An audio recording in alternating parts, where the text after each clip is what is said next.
This is Jody Susan with Susan Essentials, and it is getting steamy out here. And we're still at Bussy Woods, and we're going to look at this apple tree. And this is something you would think you could eat the apple, but now I'm going to show you, and so is Carly, and so is Matt.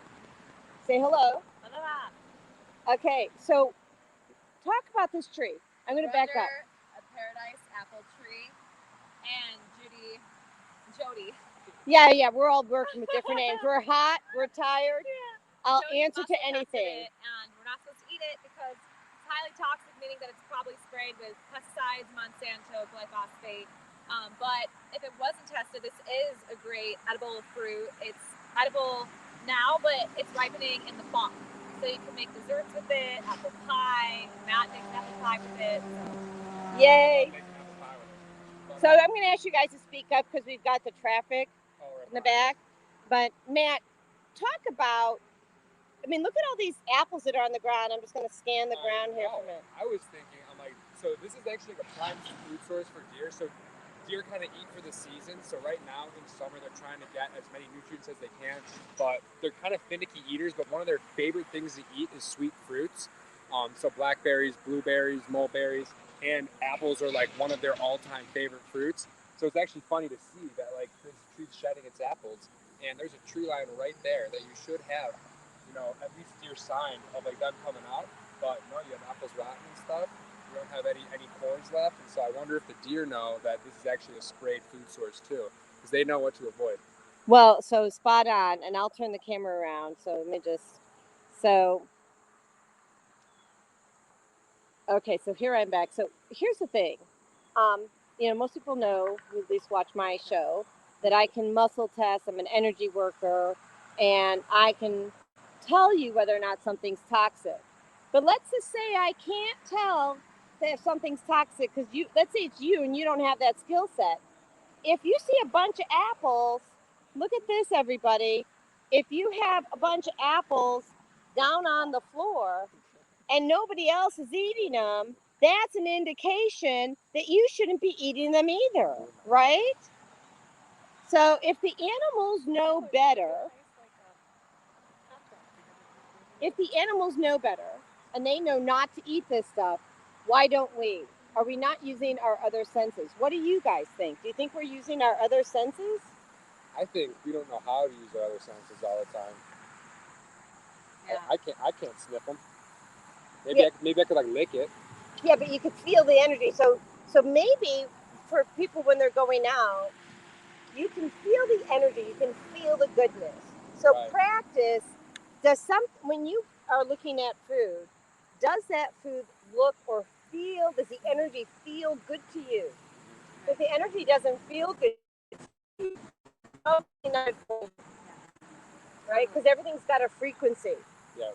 That was like I was telling Matt the other day. I took a course in nature consciousness at the university that I went to, and it was all about practicing going into a space in nature and making sure you feel safe. So, for example, and even if you're harvesting plants too, getting consent from the plant, the surrounding areas, because how often do we just run and garden and we're not aware of our surroundings? But again, I was in Florida, so I'd be careful of rattlesnakes, crocodiles, bears, alligators, water moccasins, and really tapping into your senses and asking permission from the nature around you. And then when you develop that sense, then you get into the nature, and then you can pick up on things like this more easily, understand what's safe for you, what's not. So it really is a whole contemplative experience. It's not just going and foraging and picking random things. Like, you actually have to ask consent, be aware of your surroundings, and tap into that field. So thank you for sharing that. That is so amazing. Yeah.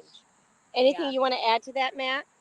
I'm actually learning right now. Like, I don't have a lot of experience with harvesting plants, just usually animals, but I was thinking, should I ask their consent first? Well, yeah, before you eat them, or at least before, yeah.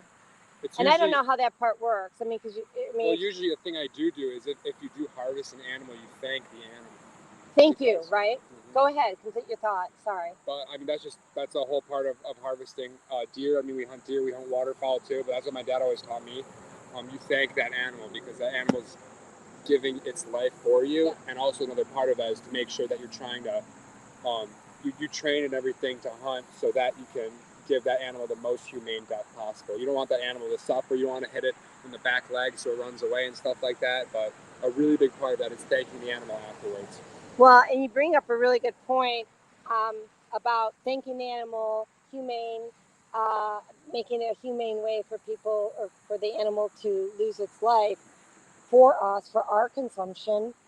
And we'll just put the camera on you guys. You know, excuse me. I grew up Jewish, and when I studied the religion, there's kashrut, which is a way of eating, yeah, and how you slaughter an animal and the way that the blood comes out is very specific. Yeah. Yeah.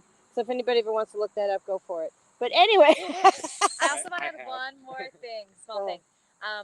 Also, so when I was in university, I would do internships with edible landscapers, and we would seed cycle and harvest with the new moon and the full moon. So not only do you ask consent, for all these plants, and you're aware in being in field, also using like the natural intelligence of the planet, the way the water, the tides are energetically, and then you plant with new moons, harvest full moons, vice versa. It really just depends on the plant and the species, but that's a whole other thing to That's a very tap good point. into. I use a moon cycle when I hunt. I only go out on certain days because deer are going to be more active in the minor when the moon is actually above you during the day.